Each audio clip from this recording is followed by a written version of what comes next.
Bonsoir, c'est l'Instant T, votre rendez-vous quotidien avec l'actu. Alors au programme aujourd'hui, retour en images sur les grands événements de ce jeudi férié, à commencer par la Redadec, cette course autour de la Bretagne qui est arrivée dans le Finistère.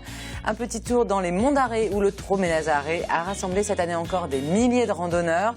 Et enfin, direction la rade de Brest où les conditions étaient parfaites pour les skippers, enfin presque parfaites, pas beaucoup de vent pour les skippers du Grand Prix de l'École Navale. Et puis à Brest, autre événement qui a lieu jusqu'à dimanche, c'est la fameuse Foire Expo qui s'est installée au parc de Pinfeld et rassemble près de 400 exposants.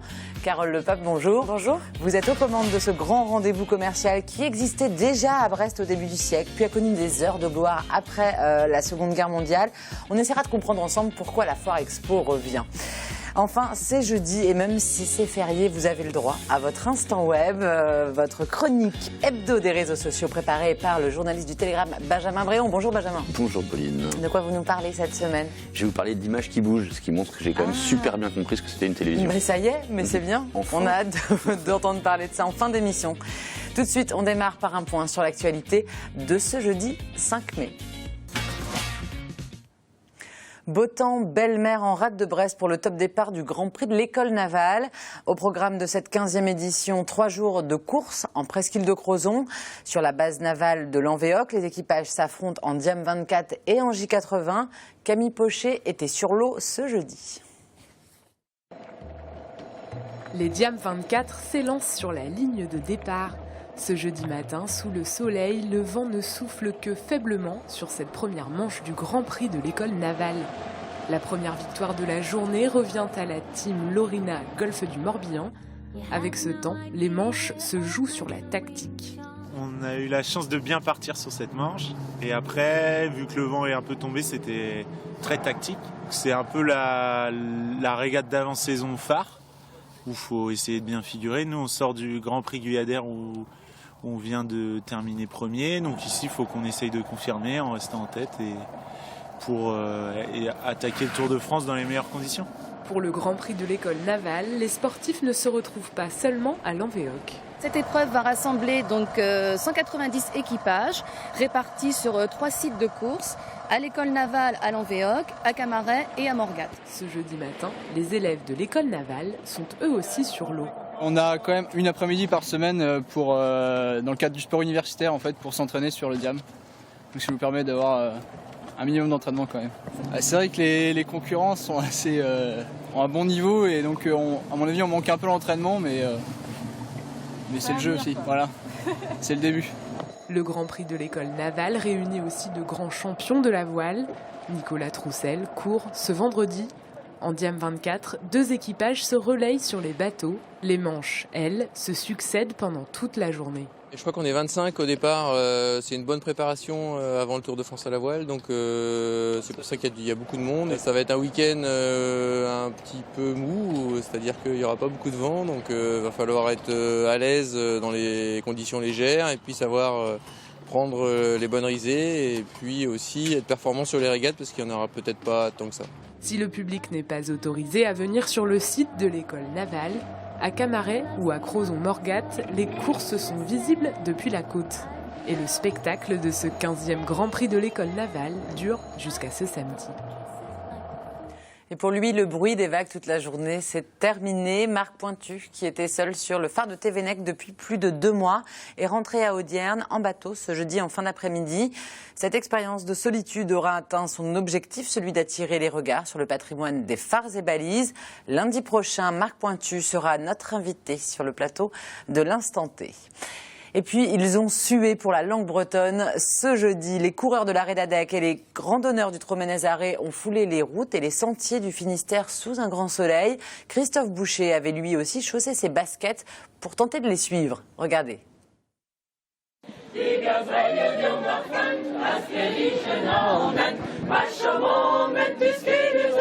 7h45 ce jeudi matin, c'est en musique et au pas de charge que se réveille Landerneau.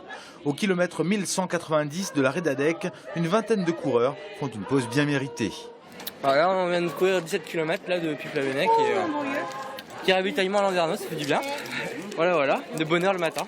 Là, c'est la 6e édition et c'est toujours le soutien à la langue bretonne, quoi. C'est nos racines et c'est notre langue maternelle à nous deux. C'est pour militer pour que le breton survive, quoi. Parce que c'est la langue d'ici et puis c'est bien de préserver les traditions. Certains, comme le député Jean-Luc Blunven, courent depuis 4 heures du matin, mais c'est pour la bonne cause, la défense de la langue bretonne. Parce que je crois que la langue, c'est pas que les écoles, c'est aussi la mobilisation de la population. Et la Redadec, c'est un peu un signal aussi d'une mobilisation, que les gens se prennent en main. On est arrivé au fond à faire ce réseau et c'est ça qui est intéressant. Et je crois moi aussi que l'image de la Redadec, c'est aussi que les Bretons se prennent en main sur la question de la langue. Et je crois qu'on ne devra rien à personne si on peut sauver cette langue. La mobilisation pour la langue n'est pas qu'un acte culturel et folklorique. Au contraire, on parle bien de préservation de l'identité bretonne. Il y a un siècle, pratiquement 95% de la population finistérienne était bilingue ou monolingue, c'est-à-dire ne connaissait que le breton. Et actuellement, il n'y a plus que quelques milliers. Et donc, par rapport à cette situation, si on ne se mobilise pas pour la langue bretonne, il est certain qu'elle va disparaître. La Redadec, cette initiative-là, est très intéressante parce qu'elle popularise un combat qui, par ailleurs, restait plutôt dans le milieu un peu intellectuel. Je crois que cette initiative-là, elle est excellente parce que ça permet à chacun de participer à sa manière. Festive, sportive, militante, la Redadec, la course en breton, aura cette année encore battu des records. En une semaine, plus de 170 000 € ont été récoltés pour soutenir le réseau des écoles d'Iwan et développer des initiatives en faveur du breton. À quelques kilomètres de là, dans le centre Finistère, à l'Opérec, il y avait foule dans la salle des sports du lycée du Nivote. Cette année, c'est le point de départ du Troménez-Arré. Au programme, cette boucle pédestre de 4 à 40 km. Première épreuve, choisir son circuit, et ce n'est visiblement pas une mince affaire. Sentier où il n'y a pas trop de kilomètres, 10 ça va suffire, et une bonne poussette bien équipée, et ça devrait le faire. Les gens cherchent à être rassurés d'une part sur le dénivelé et tout en n'échappant pas au plus beau point de vue. Donc c'est les questions qui me reviennent le plus souvent. Qu'est-ce qu'il faut voir et est-ce que les chemins ne sont pas trop accidentés à tel ou tel niveau? Comme à Landerneau, sur le Troménez-Arré, il n'est pas rare d'entendre parler breton. Des maths. On aura On le fait en famille en tout cas, donc faire découvrir aux enfants l'ambiance qui peut régner autour du Troménez-Arré. Et puis découvrir une ville autrement où on ne viendrait pas facilement, quoi. On ne connaît pas trop, on connaissait juste le Nivote un petit peu, mais c'est tout. Et là, on découvre en plus sous le soleil, c'est vraiment magnifique. Ah bah c'est bien vallonné, effectivement. Certains pensent que le Finistère c'est tout plat, mais il y a de quoi faire. Il faut être en forme. Sur certains parcours, il y a plus de 300 mètres de dénivelé. La préparation des circuits, c'est un an de travail. Une trentaine de bénévoles qui réouvrent des chemins pour nous offrir des paysages de toute beauté. L'ingrédient, c'est d'abord un paysage exceptionnel, magnifique, très sauvage. Et puis un beau temps, une belle température et des belles couleurs dans le ciel, de belles couleurs dans le paysage. Alors ils vont découvrir d'abord des très belles vallées, des panoramas exceptionnels. Et là, à la suite du chemin, ils vont découvrir une fosse à loups. Donc il y en a 2 dans la région et c'est assez rare pour le découvrir. Et tout au long de la journée, les marcheurs affluent à l'Opérec. Le Troménez-Arré 2016 pourrait bien encore, cette année, battre son record de fréquentation. 8000 personnes ont d'ailleurs été présentes au départ du Troménez-Arré cette année. C'est 2000 personnes de plus que l'an dernier. Innovation à présent avec un collier connecté pour favoriser l'interaction entre les personnes handicapées et leurs chiens. C'est le projet sur lequel des chercheurs et des laboratoires ont travaillé durant 2 ans. Une version est à l'essai en France et notamment dans le Morbihan. Xavier Patrijon a rencontré l'un des responsables du projet ainsi que son chien. Regardez.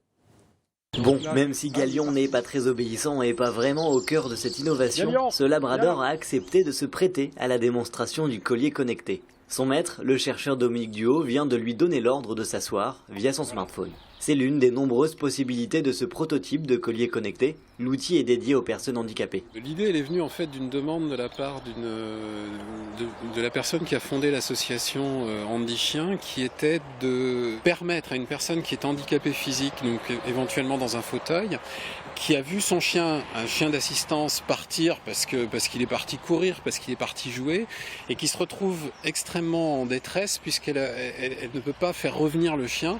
Et donc la question qui m'a été posée, c'est est-ce qu'on peut faire obéir un chien à distance par un système électronique De cette problématique s'en sont suivis plusieurs prototypes, des mois de réflexion et un résultat final de recherche qui tient dans ce colis en cuir. Pour allumer le truc, il faut mettre l'aimant ici. Et on a un contrôle audio pour... Une fois allumé, celui-ci communique avec un smartphone ou une tablette via un réseau de communication particulier qui est gratuit. Le collier est sur le chien actuellement et donc à partir de là, je peux sur mon écran avoir la donnée de sa position et de son activité. J'ai une petite icône qui est soit assis, soit en train de courir, soit debout, en fonction de la position du chien. Et en retour, des ordres vocaux sont enregistrés dans le téléphone, retransmis par les haut-parleurs du collier. Et pour récompenser l'animal, le collier vibre. Il y a les ordres positifs qui le félicitent, il y a les ordres négatifs qui disent qu'il ne faut pas faire ça, et puis il y a les ordres qui lui disent de faire quelque chose, donc par exemple se coucher, s'asseoir, venir ici. Et donc l'expérience a prouvé que les chiens éduqués avec le collier répondent à tous les ordres. Des recherches qui ont demandé 400 000 € et une collaboration entre le LabStick de l'UBS, l'Université de Grenoble et celle d'Angers. Maintenant que le collier est viable, il ne reste plus qu'à effectuer le transfert industriel. Le marché est quand même assez important parce qu'il y a 7 millions de chiens en France, il y a 70 millions de chiens aux États-Unis. Je veux dire, même si vous touchez qu'une petite partie de ce marché-là, ça fait quand même beaucoup de gens qui sont susceptibles d'être intéressés par un collier de cette qualité-là. Le travail des chercheurs, quant à lui, s'arrêtera ici. Après 30 ans d'absence, la Foire Expo fait son grand retour dans la ville du Ponant. On en parle tout de suite avec notre invité. Carole Lepape, vous êtes l'une des co-organisatrices de la Foire Expo de Brest. La Foire Expo, c'est 370 commerçants rassemblés durant 4 jours au parc de Paimpfeld. Un événement qui se veut commercial, mais aussi convivial et qui n'est pas nouveau. En 1928, Carole, la Dépêche de Brest et de l'Ouest, ancêtre du Télégramme, évoquait déjà la Foire Expo de Brest, inaugurée en grande pompe par le ministre des Colonies, qui semblait ravi de découvrir le village noir. Alors les temps ont changé, bien sûr, les thématiques aussi, qui étaient au début du siècle très agricoles. Poules, cochons, bovins étaient les stars de la foire. Aujourd'hui, Carole, quelles sont les thématiques à l'honneur ? Alors, les thématiques à l'honneur aujourd'hui, donc on a déjà une thématique principale qui est celle donc de jardin et nature. Donc c'est vrai que c'est un thème qu'on a choisi parce qu'il est assez fédérateur et dans l'air du temps, avec le développement durable notamment, voilà. Donc c'est pour ça qu'on a choisi ce thème-là. Après, pour ce qui est des thématiques encore à l'intérieur, donc on a effectivement différents pôles en fait. Donc on a principalement un pôle service, ameublement, décoration, habitat également, bien-être. Et on va retrouver en extérieur aussi les jardins d'extérieur avec piscine, spa, voilà, entre autres. Donc on voit des thématiques, mais environnement, loisirs, bien-être qui étaient loin des préoccupations. En 1928, la Foire Expo, c'est un reflet de notre société, Carole. Oui, je pense effectivement que c'est aujourd'hui un reflet de notre société. Alors c'est vrai, vous le dites très bien, les Foires Expo ont à un moment donné disparu. Je pense qu'en fait c'est les salons à thématiques qui ont pris le dessus, un besoin d'évolution. Je pense les personnes cherchaient autre chose. C'est une évolution qui a eu à un moment donné. Et là on revient finalement à l'aspect un petit peu convivial de la Foire Exposition. Et c'est vrai qu'on a retravaillé cette Foire Expo, cet aspect ludique, cette convivialité avec la modernité en fait. Alors on retrouve la Foire Expo dans le Brest d'après-guerre, en 1953, où l'événement se déroule alors sur le cours d'Ageau. On sent bien en voyant donc ces images d'archives que déjà l'événement se veut convivial. Hein. C'est ce que vous évoquiez il y a un instant, ça c'est un point commun avec 53, de nombreuses buvettes, des stands où se restaurer. Est-ce que c'est le cas aussi cette année, Carole Lepape? Est-ce qu'il y a des produits locaux au niveau culinaire à l'honneur ou... Tout à fait. Alors, c'est vraiment des produits locaux d'ailleurs? Oui, tout à fait. Alors on a pas mal de produits locaux. On a notamment créé une marque pour l'événement qui s'appelle la Pointe du Goût, avec uniquement des producteurs locaux venus donc du Finistère principalement. L'idée, c'est vrai que c'est de réunir le maximum justement de producteurs, que les personnes aient un choix aussi, avec pourquoi pas des touristes qui pourraient être là également pour cet événement et avoir un choix en termes de produits eux aussi. Les chefs étoilés qui sont là. Tout à fait. Les chefs étoilés, j'allais y venir. Donc on a une animation par rapport à cette pointe du goût, donc qui est l'animation avec les chefs étoilés. On aura notamment un chef étoilé dimanche prochain, donc Patrick Geffroy qui sera là, chef 2 étoiles de Carantec. L'occasion de déguster des choses un peu extraordinaires. Tout à fait. Alors en 59, le journal nous apprend que la Foire Expo compte 700 stands pour 400 exposants. Donc finalement, on est quasiment sur les proportions d'aujourd'hui. La foire se veut festive et spectaculaire en proposant un spectacle de féeries lumineuses et des musiciens robots. Alors côté spectacle, est-ce que la foire Expo 2016, côté animation, peut rivaliser avec les musiciens robots? Effectivement, je pense qu'on peut quand même rivaliser avec les musiciens robots. Donc là, on a travaillé effectivement avec Key West Music donc pour la programmation musicale. Donc là, l'idée c'est d'avoir plutôt une ambiance un petit peu pub irlandais, avec de la musique irlandaise, jazz, folk. Et l'idée c'est aussi que les personnes, donc les visiteurs, puissent manger et profiter de boire un petit coup donc on reste toute la journée en fait là-bas, puisqu'on peut faire des pauses spectacles, concerts en mangeant. C'est vraiment, on y va le matin et on ressort le soir. Voilà. L'idée c'est vraiment de prendre son temps, de se balader, de découvrir les animations et de pouvoir se restaurer sur place comme une vraie balade. Vous fermez avant ou après l'apéritif? Alors on ferme après. Pendant, c'est ça. 1982, l'une des dernières foires expo de Brest. Gros succès, beaucoup d'animations pour les familles, 80 000 visiteurs. On se demande un peu pourquoi tout ça s'est arrêté quasiment l'année suivante. Vous parlez du rôle des salons spécialisés. Pourtant, 80 000 visiteurs, vous en attendez combien cette année? Alors cette année, on espère en avoir au minimum 45 000. Ce serait déjà beaucoup. Alors effectivement, la question pour les 80 000 visiteurs, je n'ai pas forcément la réponse. Mais c'est vrai que, comme on disait tout à l'heure, je pense que c'est aussi dû à une évolution en fait, de la manière de vivre, de la manière de penser et l'évolution des modes de consommation, tout simplement. Une volonté d'un retour au salon familial, en tous les cas. Hein, ce que vous évoquiez en 82, le succès était fort auprès des enfants. On l'a vu, concours de costumes et compagnie. Cette année, ils ne sont pas oubliés. Il y a plusieurs animations qui sont consacrées pour les enfants, Carole. Oui, tout à fait. Alors, notamment, on a une animation sculpture pour les enfants, réalisée donc par Solène Hart, qui est une sculptrice et qui donne des stages dans le coin régulièrement. On a également Pâte à Plume, qui est une entreprise quimpéroise, qui, elle, propose des ateliers gravure avec l'atelier Graver la nature. Donc là, c'est vraiment une technique spécifique. Et chacun repart avec sa petite carte gravée. On vient en famille. Est-ce qu'il y avait une attente de la part des commerçants du pays de Brest de relancer ce concept-là? C'est venu des commerçants eux-mêmes Je pense que c'est venu des commerçants, c'est aussi venu d'une idée commune, donc avec Brestem et le groupe Telegram, de vouloir effectivement mettre en avant les commerçants et les locaux du coin. Quel est le profil des visiteurs de la Foire Expo aujourd'hui? Je dirais que le profil est plus familial quand même. Maintenant, on est quand même de 0 à 99 ans. Enfin, voilà, on a vraiment tout type de personnes qui peuvent venir.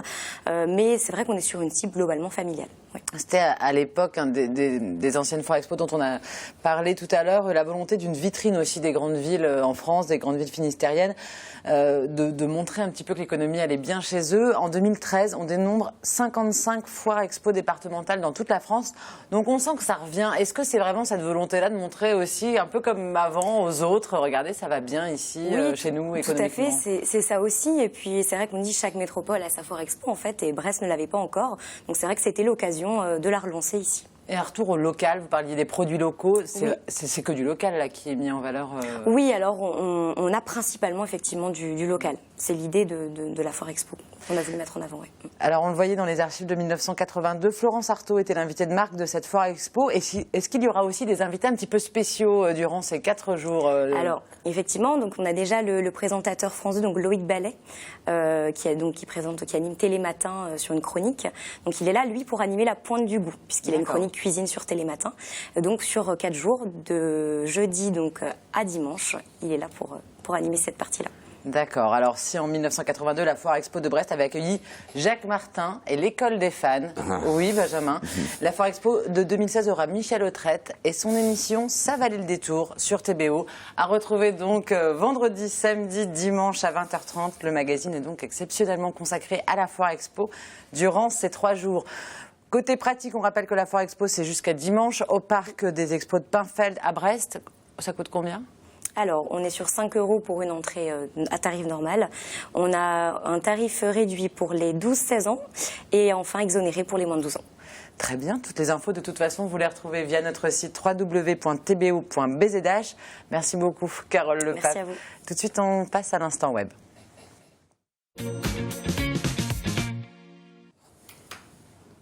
Alors Benjamin, ces images qui bougent. Vous savez ce que c'est ça ? Un téléphone ? Ouais, vous êtes vachement fort, c'est un téléphone. Mais c'est aussi un instrument révolutionnaire, beaucoup plus révolutionnaire qu'un slogan souvent simpliste ou un pavé qui vole, parce que dessus, attention le scoop, il y a un appareil photo et une caméra. Et oui. Résultat. Bravo, non, je suis contente de voir que vous aviez découvert ça. Ouais, je progresse de semaine en semaine. Résultat, tout le monde produit de l'image, ce qui a notamment bouleversé les pratiques du journalisme, mais pas que du journalisme, la communication, bien sûr, la politique, et la façon de se mobiliser, on l'évoquait la semaine dernière, et aussi le maintien de l'ordre. Il y a un responsable policier qui s'en plaignait cette semaine après les différentes manifestations contre la loi travail. Il dit « On est en permanence filmé par 10 mecs qui espèrent tomber sur une séquence qui fera le buzz ». Et oui, et d'ailleurs, ça marche depuis le début des manifestations. Il y a des dizaines de vidéos qui montrent des coups de matraque, des claques, des coups de pied, des tirs de flashball à hauteur de tête, bref, des violences manifestement illégitimes. Et il y en a plein le web. Ça agace dur du côté des uniformes, évidemment, qui s'en prennent d'ailleurs à l'occasion aux porteurs de caméras. Pas de film, pas de preuves, pas de polémique. Bon, avec la séquence qu'on vient de voir, en l'occurrence, c'est raté. Tout ça ne justifie évidemment pas les cris scandalisés de certains des manifestants qui se prétendent pacifiques et qui viennent défiler avec cagoule, masque à gaz, manches de pioche et compagnie, mais ça change la donne de fond en comble parce que désormais tout, absolument tout, est filmé. Et si on va plus loin, ça change nos vies à nous aussi. Presque tous, évidemment, si vous restez devant votre télévision à faire du sudoku bien sagement, ça change pas grand-chose. Mais vous, là, devant votre télé, si vous avez par exemple mal fait votre tri sélectif, qu'est-ce qu'empêche les éboueurs de filmer votre poubelle et de diffuser le film sur Facebook avec votre adresse en arrière-plan ? Si vous êtes sorti hier soir, vous avez bu quelques verres de trop, pourquoi votre collègue, qui est votre concurrent pour le poste que vous convoitez, ne diffuserait pas la vidéo qu'il a tournée discrètement pour vous discréditer ? Vous êtes garé en vrac pour aller chercher une baguette, hop, une photo, hop, un tweet, et hop, vous devenez le symbole de ces empêcheurs de marcher en rond avec sa poussette. Je pourrais multiplier les exemples à l'infini. Alors, George Orwell, on le sait, écrivait Big Brother is watching you, avec un super accent anglais. Il était visionnaire, mais il n'avait pas prévu quelque chose, c'est que Big Brother aujourd'hui, c'est vous, c'est moi, c'est votre voisin, c'est nous tous. Et nous tous, c'est beaucoup plus difficile à contrôler que n'importe quelle entité définissable. On se prépare un super chouette monde. Merci Benjamin, ça fait froid dans le dos, mais merci quand même. Allez, on vous retrouve jeudi prochain, Benjamin, pour une nouvelle chronique. Et puis tout de suite, on termine avec un focus programme.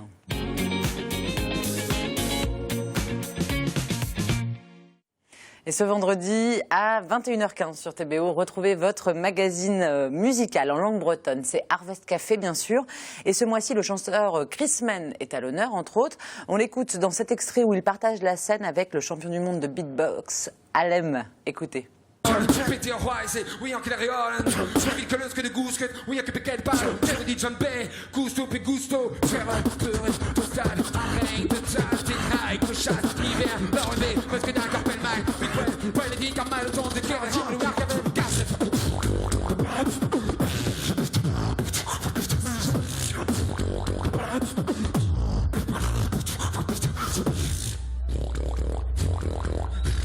La Kilota en Bacrère.